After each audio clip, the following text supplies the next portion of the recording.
Սիրելի հայրենակիցներ, առաջերտին պետք է շնորհակալություն հայտնեմ բոլոր ներկաններին, բոլոր նրանց, ովքեր նայում են այսօր այս հանդիպումը, բոլոր նրանց, ովքեր պայքարել են մեզ հետ այս տարիների ընթացքում, ձեր կամքի համար, ձեր պատրաստակամության համար, ձեր հայրենասիրության համար, նրա համար, որ դուք մտահոգված եք երկրի ապագայով,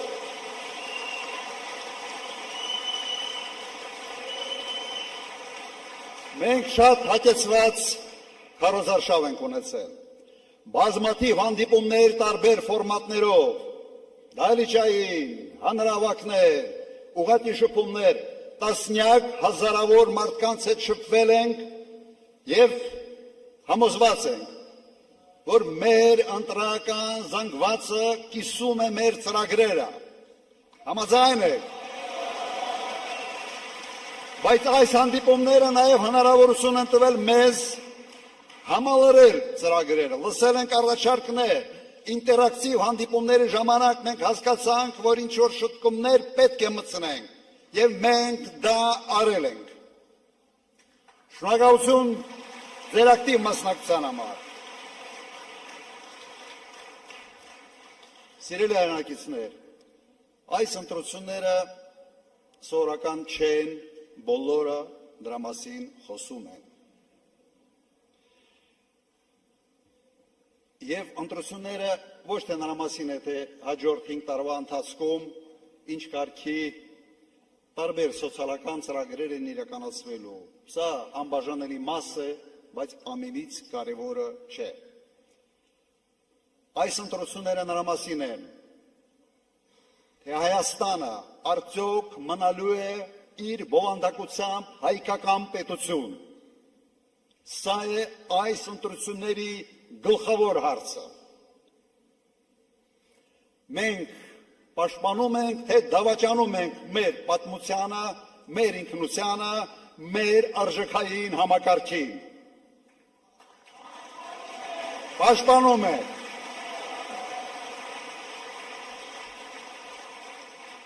Այս ընտրությունները նրա մասին են, թե մենք պահպանում ենք մեր ինքնիշխանությունը, թե մենք դառնալու ենք թուրքական աշխարհի կցորդ և կատարելու ենք իրենց կամքը։ Ոչ ենք ասում դրան։ Այս ընտրությունները նաև Հայաստանի պատմության մեջ ամենից կեղտոտ, այլանդակ ընտրություններն էին։ Եվ այդ կեղտի և այլանդակության հեղինակը այս իշխանությունն է։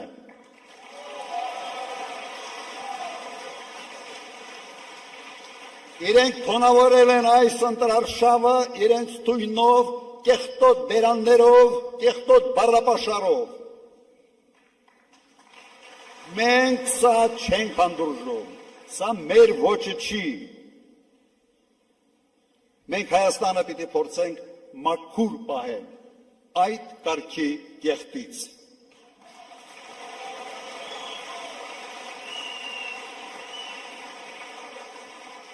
Ոչ մի ընտրություն Հայաստանի պատմության մեջ չի զուգորդվել այս քանակի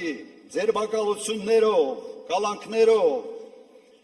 տարբեր կարգի ճնշումներով, ծեծով եւ այլ, եւ այս ամենի հեղինակը այս իշխանությունն է, որը եկել է ժողովրդավարության կարգախոսներով, բայց դարձել են ուղղակի բռնապետական ոչ ունեցող իշխանություն։ Եվ այդ ամենիչով նույնիսկ հարցականի տակ են դնում արդյունքների լեգիտիմությունը։ Յուրաքանչյուր ընտրություն, սիրելի հայրենակիցներ, դա առաջերտին հաշվետվություն է կատարած աշխատանքների համար և նոր ծրագրերի ներկայացում, ապագայի համար։ Քանի որ այս իշխանությունը տապալել է ամեն ինչ,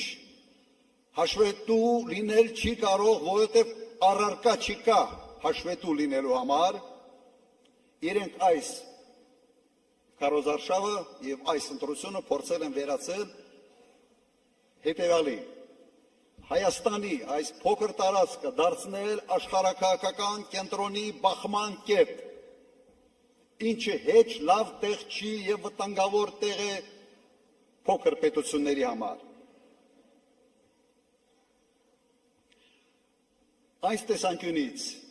ընտրությունները իսկապես բավական տարօրինակ են, երբ իշխող կուսակցությունը, իշխող թիմը ընդհանրապես չի խոսում կատարված աշխատանքների մասին։ Եթե խոսա, պիտի խոսա, թե ինչպես է պարտվել պատերազմում, ինչպես է հրահրել պատերազմը եւ ով է մեղավոր 5000 զոհերի համար, 12000 վիրավորների համար, կորցրած տարածքների համար, կորցրած Արցախի համար եւ 150,000 փախստականների համար։ Դրան գումարեք առնվազն 80 միլիարդ դոլարի վնաս, որը հասցվել է հայ ժողովրդին, հայությանը։ Բոլորդ գիտեք ով է մեղավոր։ Գիտեք։ Հիմա դրա մասին իրենք պետք է գան եւ հաշվետվություն տան մեր ժողովրդին։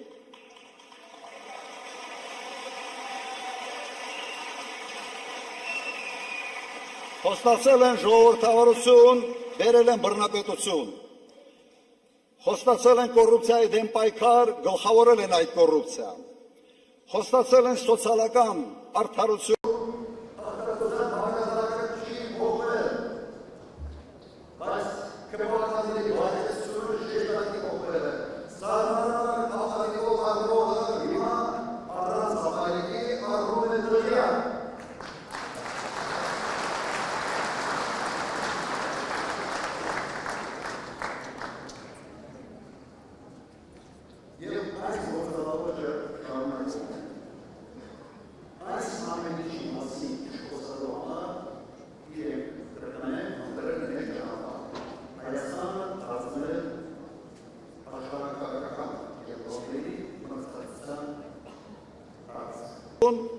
Աղքատության մակարդակը չի փոխվել։ Երբ կառավարությունը սկսում է խաղալ կրակի հետ, վառվում է, այրվում է ժողովուրդը։ Սա պարզ ճշմարտություն է։ Եվ ինչ են արել։ Մինչև քարոզարշավը գնացել են Բրյուսել, խնդրել են հատուկ օգնություն հիբրիդային պատերազմի դեմ։ Հետո Եվրոհամայնքի ժողովի ժամանակ հրավիրել են Զելենսկուն, դրանից հետո եղավ Մոսկվայի արձագանքը եւ այս խառնաշփոթի մեջ փորձում են իրենք շանտաժով, վախեցնելով, տարանջատելով մարդկանց քվեններ շահել։ Սա այն ճանապարհը չի, որով պատասխանատու իշխանությունը պետք է վարվի սեփական ժողովրդի հետ։ Սա լրիվ այլ ճանապարհ է։ Մեր մոտեցումը հստակ է։ Մենք եւ միայն մենք Հայաստանում, Հայաստանի քաղաքացիները պետք է որոշենք Հայաստանի ապագան։ Համաձայն եք։ Մեր արտաքին քաղաքականությունը պետք է բացառի գերտերությունների, հակասությունների վրա խաղը, վտանգավոր խաղը, որովհետև այդ հետևանքների համար գինը միշտ տալիս է ժողովուրդը։ Մենք պետք է հետևենք շատ պարզ մոդելի եւ ոչ թե կամ։ Սա է մեր հաջողության գրավականը։ Եվ ես դա կարող եմ անել եւ ցույց եմ տվել, որ ոնց է դա կարելի հաջողությամբ իրականացնել։ Մեր պարագայում ժողովուրդը ի վիճակի է լինելու փող աշխատել հսկայական ԵՏՄ-ի շուկայում եւ ի վիճակի է լինելու այդ փողը ծախսել աշխարհով մեկ, ով որտեղ ուզում է, ուզում ես Դուբայ, ուզում ես Եվրոպա, որտեղ ուզում ես, ավելի լավ է ծախսել Հայաստանում։ Նիկոլի կողմից ստեղծված պրոբլեմը ես ի վիճակի եմ լուծել մեկ օրում։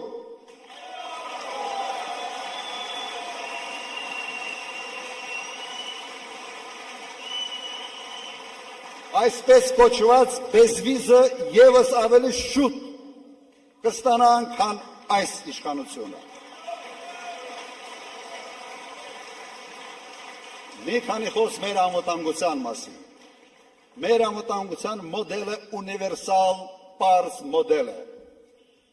Մարտունակ բանակ, ուժեղ առաջնորդ, հզոր դաշնակից։ Այս երկրագնդի վրա ուրիշ արդյունավետ մոդել ուղղակի չկա։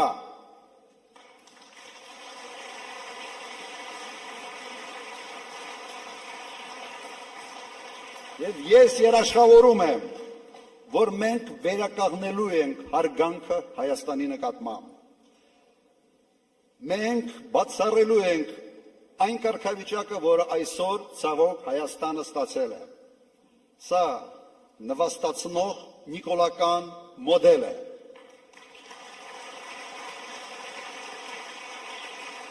Սա հարևանների հետ հարաբերություններում, սա տեր ու ծառա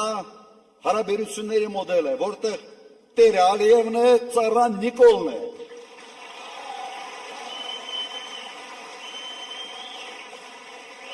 Մենք այս մոդելը բացառում ենք և մերժում ենք։ Մեր ժողովուրդը չի ուզում, որ իրեն կառավարի Ալիևի ծառան։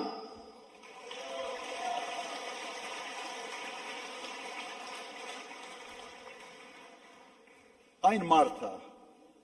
որը բերել է Արցախյան պատերազմ, կորուստ, սարսափելի հետևանքներով, իրավունք չունի նույնիսկ խաղաղություն բառը օգտագործել։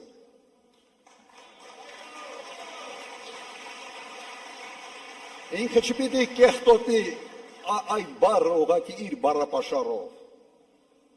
Վերջերս տեսակ, իր ձեռից նույնիսկ աղավնին չթռավ։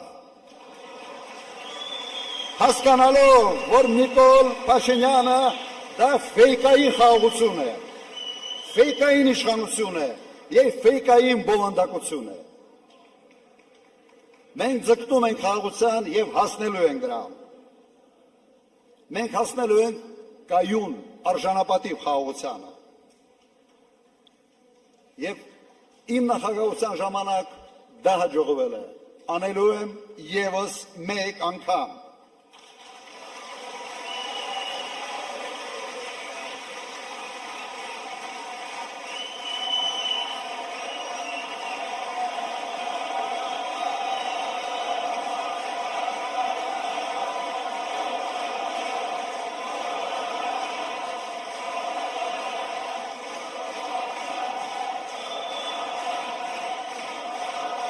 Խաղաղության պայմանագիրը ստորագրվելու է հավելվածներով, որոնցով երաշխավորվելու է այդ խաղաղությունը։ Վստահ եղեք, դա հնարավոր է անել և մենք անելու ենք։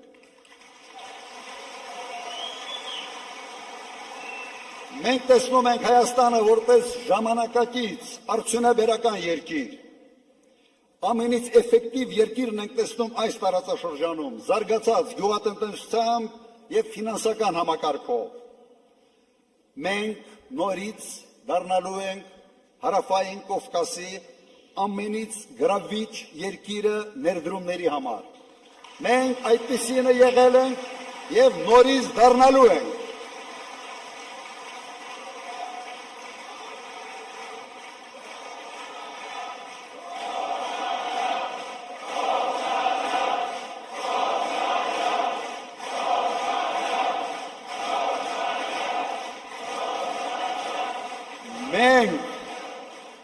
Մենք չենք պայքարելու սեփական պատմության հետ, Արարատի հետ, Արարատ լեռան հետ, ոչ Արարատ Միրզոյան, եկեղեցու հետ, մեր ինքնության հետ, մենք վռնդելու ենք նրանց, ովքեր պայքարում են մեր արժեքային համակարգի դեմ։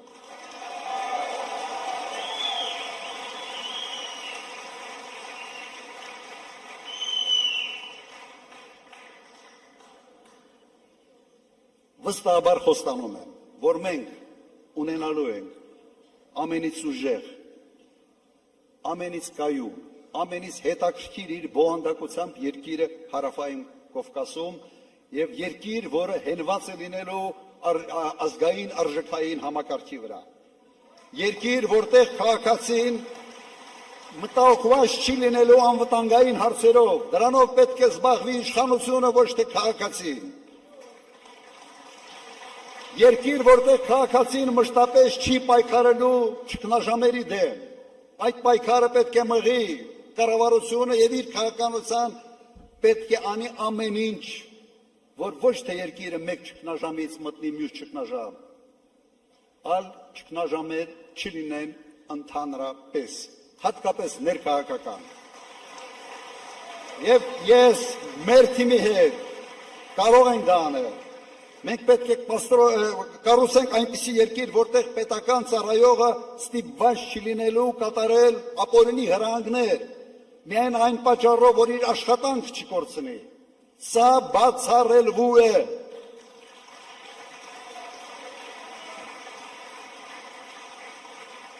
Ժողովուրդ ջան, Հայաստանում չկա ոչ մեկը, ով ունի իմ փորձը անվտանգային հարցերում, պետական կառավարման հարցերում, նաև խոշոր բիզնեսում պաշտոնաթողությունից հետո աշխատելու հարցում։ Այդ համակցված փորձը ունիկալ է։ Ես պատրաստ եմ ամբողջությամբ նվիրել այդ փորձը, իմ ժամանակը, իմ ներվերը, իմ ամեն ինչը մեր երկրի հաջողությանը։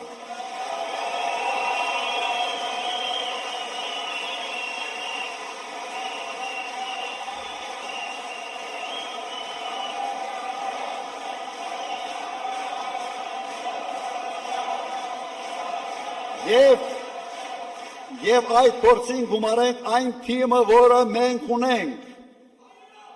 Հելոք, կիրթ, համարձակ, վախ չունեցող թիմ, որը պատրաստ է արհեստավարժորեն եւ համարձակ ձևով շարժել երկիրը առաջ։ Մենք պատրաստ ենք վերցնել պատասխանատվությունը մեր երկրի ապագայի համար եւ դա անելու ենք։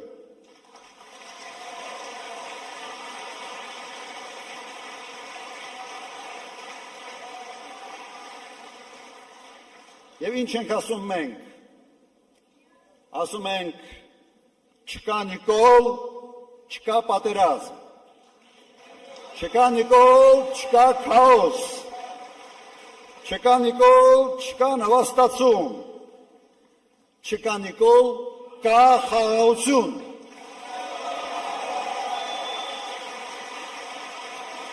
Ուրեմն, ինչ ենք անում հունիսի 7-ին, Համար 17, բոլորս միասին, հունիսի 7, համար 17, հունիսի 7, համար 17,